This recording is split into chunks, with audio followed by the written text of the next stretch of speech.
1990 সালের পর এই প্রথম বাংলাদেশের জাতীয় ঈদগাহে এক বিরল ঘটনা ঘটে গেছে। দর্শক, বাংলাদেশের কোনো নির্বাচিত প্রধানমন্ত্রী এবং নির্বাচিত রাষ্ট্রপতি দুইজন একই সঙ্গে জাতীয় ঈদগাহে ঈদের নামাজ আদায় করেছেন। কিন্তু এই ঘটনা স্বস্তির কিংবা আনন্দদায়ক বা এরকম কিছু না। এই ঘটনা আমাদের জন্য লজ্জার। কারণ এই বিতর্কিত চুপ্পুকে যেভাবে সম্মান জানিয়েছে বিএনপি, তারেক রহমান জনগণের প্রধানমন্ত্রী যেভাবে চুপ্পুর সাথে কোলাকুলি করেছেন, এটা একদম বেমানান। এবং মুসল্লিরা বলছেন যে চুপ্পু এখানে নামাজ পড়েছে, নামাজ হবে তো। অনেকের কাছে খটকা লাগছে। ইনকিলাব মঞ্চের জাবের বলেছেন, নামাজ পড়েছে ঠিক আছে, চুপ্পু এখানে নামাজ পড়েছে, খটকা লাগছে, নামাজ হবে তো। আর চুপ্পু হচ্ছে একটা নিকৃষ্ট প্রাণী। এই চুপ্পু একজন চোর, বিএনপির মতোই অবৈধ, তার শপথ লঙ্ঘনকারী। এই পদে থাকার কোনো অধিকার তার নাই। দ্বৈত নাগরিকত্ব আছে, দুবাইয়ের নাগরিকত্ব আছে, আরো একটা দেশের নাগরিকত্ব আছে, মালয়েশিয়ায়। তো এই লোক কিভাবে রাষ্ট্রপতি থাকে এবং সেই লোককে বিএনপি এত সম্মান দিবে কেন? সেই লোককে তারেক রহমান সেই লোককে নিয়ে রেকর্ড তৈরি করবে কেন? তারেক রহমান কাজটা ঠিক করেন নাই। হ্যাঁ, যদি এখানে সত্যিকার অর্থেই নতুন সরকার, তারেক রহমান পুরুষ প্রধানমন্ত্রী এবং নতুন কোন রাষ্ট্রপতি, এখানে যদি ডক্টর খন্দকার মোশাররফ হোসেন থাকতেন, প্রফেসর ইউনূস থাকতেন, এটা অসাধারণ হতো। হ্যাঁ, তবে এই কাজটাকে অ্যাপ্রিসিয়েট করে যে প্রফেসর ইউনূসকে সম্মান দিয়েছেন তারেক রহমান, প্রধানমন্ত্রী ইউনূসের সাথে মিটিং করেছেন, ঈদ শুভেচ্ছা বিনিময় করেছেন, প্রধানমন্ত্রীর বাসায় প্রফেসর ইউনূস এসেছেন, মানে দাওয়াত দিয়ে সম্মান দিয়ে এনেছেন। এটা আসলে সারা জীবন তারেক রহমানের কৃতজ্ঞ হওয়া উচিত প্রফেসর ইউনূসের কাছে, এবং তাকে রাষ্ট্রপতি বানানো দরকার। এই চুপ্পুকে সরিয়ে ইউনূসকে দ্রুত রাষ্ট্রপতি বানানো জরুরি। কারণ আপনি দেখেন, এই তারেক রহমানকে বাংলাদেশে এনেছে, লন্ডনে যে বন্দোবস্ত করেছে প্রফেসর ইউনূস। বাপের চাইতে বেশি কাজ করেছে প্রফেসর ইউনূস তারেক রহমানের জন্য। একদিনে ভোটার বানিয়ে দিয়েছে এবং প্রধানমন্ত্রী বানিয়ে দিয়েছে। ঢাকা 17-তে কার্যত কিন্তু তারেক রহমান হেরেছে এস এম খালেদুজ্জামানের কাছে, ইউনূস জিতিয়ে দিয়েছে। আর কি চায়? বাপ সন্তানের জন্য যা করে না বা করতে পারে না, সেটা করেছে প্রফেসর ইউনূস।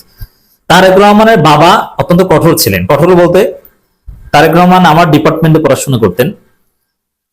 যে কারণেই হোক না কেন, আমাদের এক স্যার, আমি নামটা বলছি না, তাকে ক্লাস থেকে বের করে দিয়েছেন মাননীয় প্রধানমন্ত্রীকে, যার ফলে তারেক রহমানের পড়াশোনা হয়নি, ইন্টার পাস। তো আমাদের ওই স্যার বলেছেন। তবে তখন জিয়াউর রহমান কিন্তু তার ক্ষমতা ব্যবহার করে শিক্ষকদের প্রেশার ক্রিয়েট করে কোনো কিছু করার চেষ্টা করেন নাই, এবং কোনো অন্যায়কে জিয়াউর রহমান সাথ দিতেন না, সাপোর্ট করতেন না। সন্তানদেরকে শাসন করতেন, কোনো বিলাসিতা তিনি প্রশ্রয় দিতেন না। জামা কাপড় যা আছে লিমিট বজায় রেখে পড়তে হবে। প্রেসিডেন্টের ছেলে আলাদা কোনো ফুটানি দেখাতে পারবে না। এটা ছিল জিয়াউর রহমান। আমার মনে হয় জিয়াউর রহমান যদি বেঁচে থাকতেন, ইউনূসের জায়গায় থাকতেন, তাহলে এরকম একদিনের মধ্যে ভোটার বানিয়ে মুহূর্তের মধ্যে প্রধানমন্ত্রী বানিয়ে দেয়া, এটা জিয়াউর রহমানও করতেন না। এটা ইউনূস করেছেন তারেক রহমানের জন্য। সেই ইউনূসকে যদি রাষ্ট্রপতি না বানায়, এটা একটা অকৃতজ্ঞ আচরণ হবে।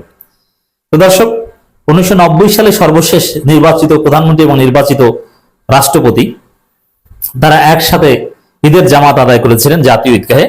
তারপরে এই প্রথম, কত বছর পর, অনেক বছর পর এই বিরল দৃশ্য এই জাতি দেখলো। কিন্তু সেখানে চুপ্পু, এই জন্য মানুষ হতাশা ব্যক্ত করছে এবং সমালোচনা করছে। আপনারা জানেন দর্শক, রাজধানীতে বৃষ্টি, এই বৃষ্টির মধ্যে মাননীয় প্রধানমন্ত্রী তিনি ঈদগাহে গিয়েছেন, নামাজ পড়েছেন, কিন্তু তার মাথায় কি টুপি দিলে কোনো সমস্যা? আমার মতো, আমি জানি না, আমিও নর্মালি টুপি পরি না, পড়তে পারি না, যে কোনো কারণেই হোক সমস্যা আছে। তো তারেক রহমান কি টুপি, লন্ডনে বসে তো একদিন দেখেছিলাম যে আমি টুপি পরেছেন, কিন্তু বাংলাদেশে আসতেন তার মায়ের জানাজা, জাতীয় মসজিদে ঈদের নামাজ পড়তে, ঈদের নামাজের টুপি, আমি টুপি কখনো পরি না, তারপরও আমি ঈদের নামাজে আজকে টুপি পরেছি। তো তারেক রহমান একটা টুপি পড়তে পারলো না কেন? প্রফেসর ইউনূস তো টুপি পরেন না, তিনি কিন্তু টুপি পরেন ঈদের নামাজে, আরো বিভিন্ন জায়গায় টুপি সুন্দর লাগে টুপি পরতে। তারেক রহমানের পরা উচিত, এটা আরো সুন্দর হতো। এটা বাংলাদেশি কালচার, এটা সুন্নাত বা সওয়াবের কিছু না, বাংলাদেশের মানুষের অনুভূতি। এটা প্রধানমন্ত্রীকে টুপি পরা অবস্থায় দেখবে, এটা মানুষ প্রত্যাশা করতে পারে। এই প্রত্যাশা থেকে আমরা বলছি, আশা করি সামনের ঈদে তিনি টুপি পরবেন, অথবা এটা তার একটা ইউনিক ক্যারেক্টার হিসেবে নিজেকে হাজির করার চেষ্টা করছেন।